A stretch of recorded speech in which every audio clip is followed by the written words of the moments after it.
Okay, so obviously I did something wrong in life when the propane guru's working on a 4-inch crapper pipe. But this is my sister-in-law's house, so I'm trying to help her out.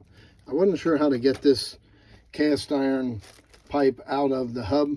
I've seen different things on YouTube. My buddies, I called two different people. They said use a chisel or a punch and slowly work the lead out. And then behind the lead is some sort of wrapping that they put in there. They have a name for it, but I'm terrible with regular names, let alone names I've never heard before.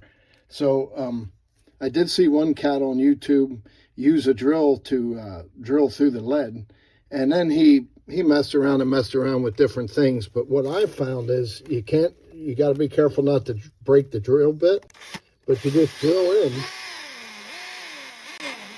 and then you start going left to right, and it just makes a beautiful shading. Again, it wouldn't be hard to break a bit, so be careful. But I mean, that is just, as you can see, I'm bringing that lead out of there beautifully. And then, of course, we'll put a rubber, whatever they call that, rubber adapter to go to PVC. But this is going swell. So it's tedious. Again, you got to be patient.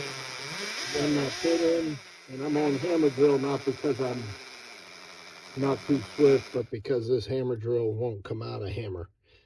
So anyway, I thought that was interesting. As you can see, I'm making noodles because my bit's nice and short. But once you run your bit in so far,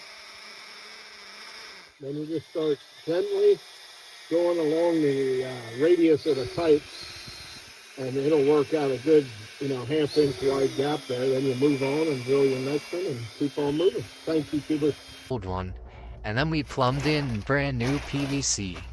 We aren't plumbers, so please let us know how we did. Thanks for watching.